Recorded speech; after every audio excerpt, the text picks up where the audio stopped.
Standing above the circle of the earth, ever since the infancy of civilization, was the great pachyderm. In the gap in between its four legs, under the roof of its belly, lay the small village. In the space around the shadow cast by the creature, citizens maintained their crops, and all the clothes were hung to dry, for there was harsh sunlight most of the time, the wind blowing all the detriments away. Every year, the elephant would walk forward a couple of meters, and the people would move their houses and gardens along with it, leaving a slow trace. People succeeded to live happily in that spot, working, celebrating, and standing the long warm days, and that is how life was like for them. There one day arrived a young lady coming from a poor land that fed upon the void inside her. She couldn't tell whether the soil was sterile because of her or the other way around. The citizens, naturally of mild temper, celebrated her arrival and invited her to stay, taking the place of one of the village's dwellers that went away on a quest. She felt glad, but worrying that the void in her chest would suck the plants from the ground, worked for days and months without ever leaving the elephant's shadow, in domestic tasks inside the roofless shacks away from the crops. As the time passed, however, she was driven by her desire to feel the sun and walk the fields, moving towards the edges of the big animal.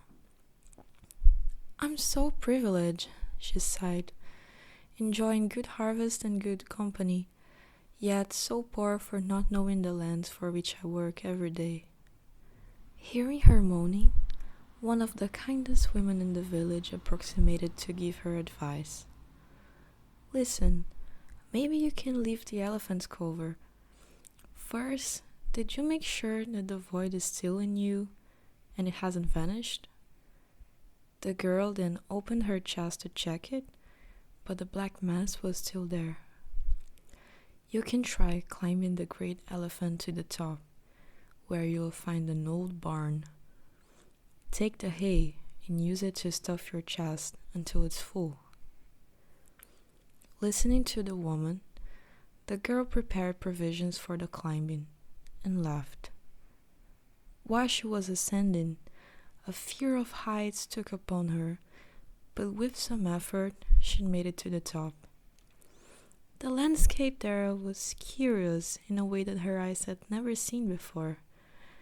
Vast and completely lonely, yet peaceful, her feet standing on the rugged yellow skin.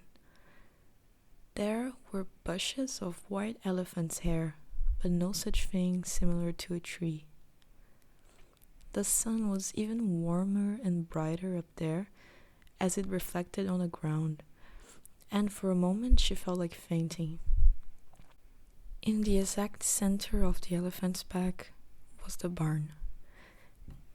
Entering the crooked old building wasn't challenging at all, nor finding that the hay worked magically, not only to fill the hole inside her chest, but to feed her in a way as satisfying as 1,000 banquets. She stayed up there for days, feeling much more stable with this new weight inside her, and happy with the wonderful view she had from the great animal's back. "Maybe I don't need to come back," she thought. "I have as much hay as I need to keep feeding on, and it feels wonderful to live like this." After a full week, she thought of the woman and all the kind people who had helped her all the time.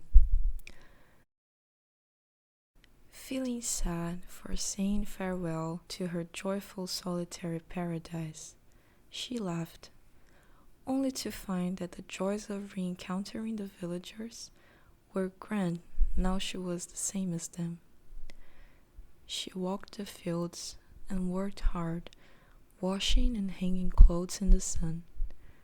She did that for a while, feeling fulfilled, Until the day when she decided to go even further and left the elephant to explore new lands.